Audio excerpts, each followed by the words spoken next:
Hey YouTube, what is going on? Got a new video for you here today about Pokemon X and Y. As you can see, there was a ton of information released. First off, the starters, Chespin, Fennekin, and Froakie, have all had their second stage evolutions revealed. First off, Chespin, his second stage evolution will be known as Quilladin, and it will know the move Mud Shot. Now, this could point towards the fact that it may or may not be a grass ground type similar to Torterra, or rock grass like Cradily. So we really don't know, but either way, I do like those typings. Very, very nice.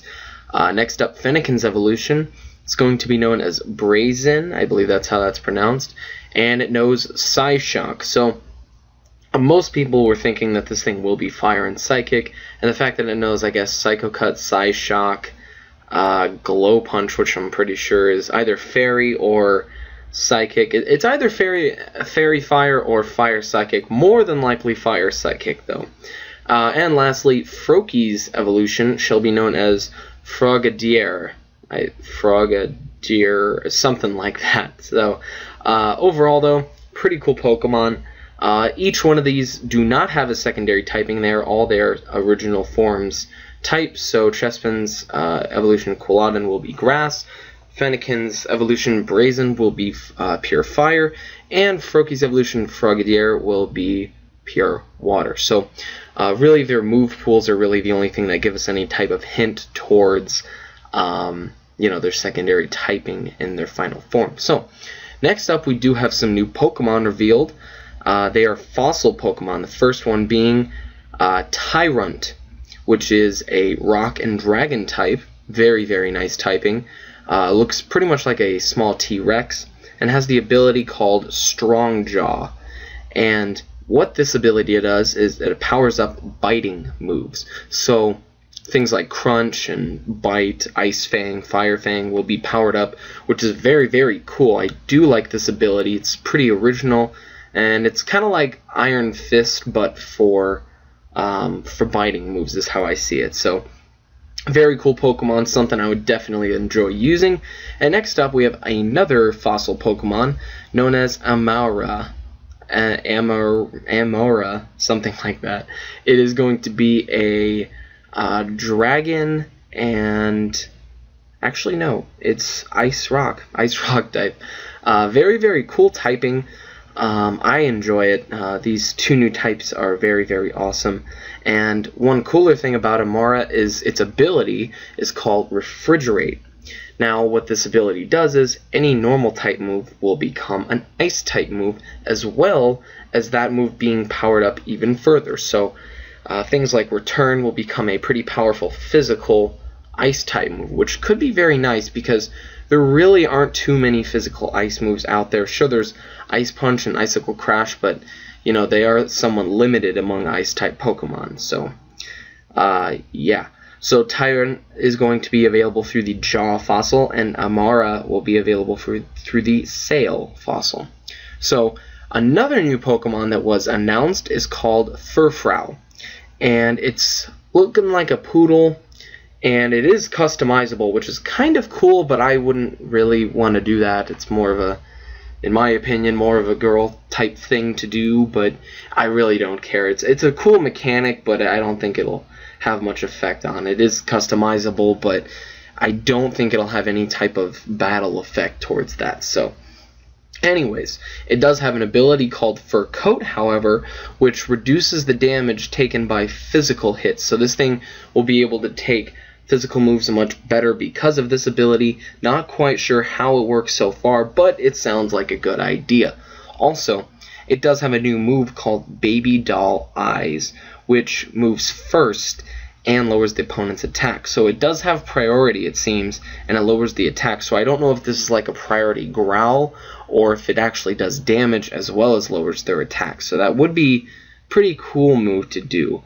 But yeah, so that is Furfrou. Last thing, the process to customize it is called trimming. Go figure. It's not really a shock. So the next Pokemon that was announced is called Meowstic. Now this is a pretty unique Pokemon. It is a Psychic type.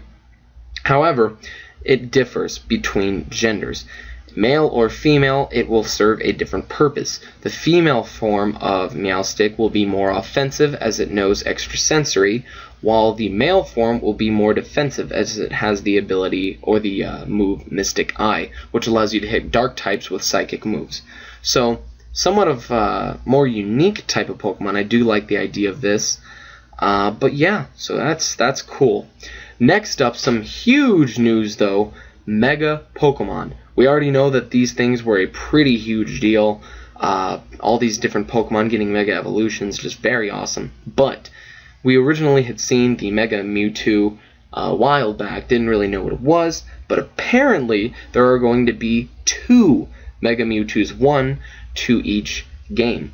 Mega Mewtwo X will obviously be only available to X, as well as Mewtwo Y only available to Mewtwo Pokemon Y. So, anyways, Mewtwo X. Now, this is a pretty strange design. I don't like it a ton, but it is what it is, and I still, I'll warm up to it. But one cool thing about this Mega Mewtwo is that it has an increased attack stat. So now we can see a physical Mewtwo, which pretty crazy stuff. I had used a bulk up Mewtwo a while back when Battle Revolution had come out, but now that we see it can have an increased attack stat, that's a cool thing. Like seeing that.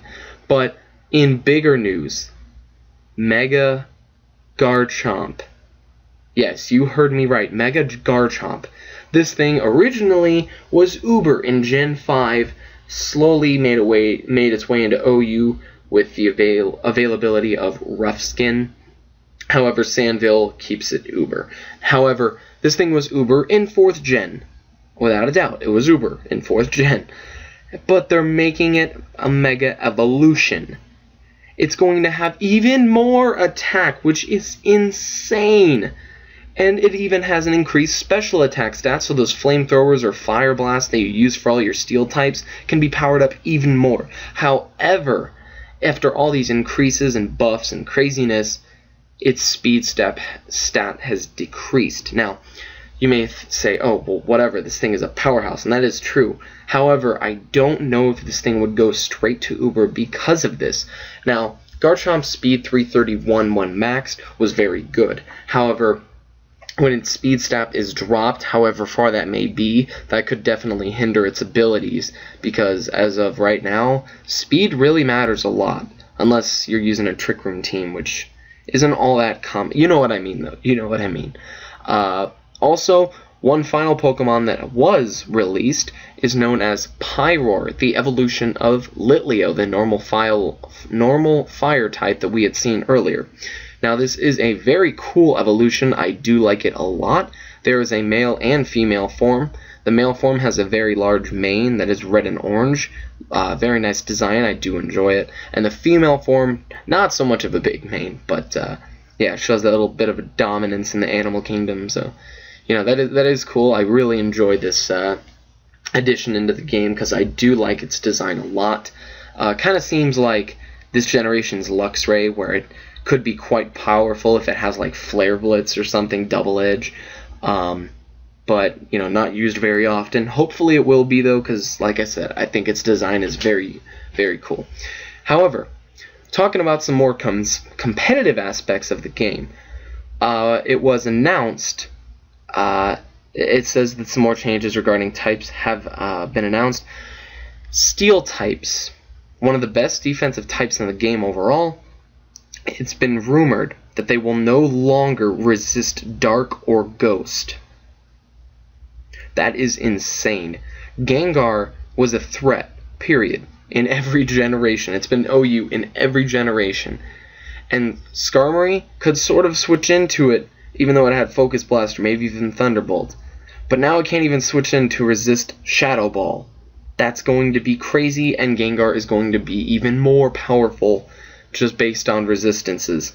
So that is not 100% confirmed, but it seems likely as they have made a lot of crazy changes in this generation. So one of them being, though, this one's not so significant as far as competitive battling goes, but ghost types are no longer affected by moves that prevent fleeing, such as Mean Look. Now, I don't know if this could also go along with Arena Trap or Shadow Tag. Probably doesn't, as those are abilities, not moves. But that is pretty crazy. Little bit of a cool mechanic right there. But Grass-type Pokemon have also received a buff. They can no longer be seeded, which they never really were able to be seeded, but also they are no longer going to be affected by moves such as Sleep Powder or Stun Spore. Now, this would be very cool because some Pokemon rely on Sleep Powder, such as Venusaur, or even Butterfree. I know not a lot of you are going to be using Butterfree, however it is a sleep move and Stun Spore is a thing, but not being affected by it whatsoever will be pretty cool. So it's kind of like Sap Sipper without the attack boost, making those moves useless. Now, if it also works in the case of Spore, Venusaur will pretty much be the best Breloom counter ever. That'll be very cool. I do like that idea, but whoa. Okay. Lastly, electric types can no longer be paralyzed.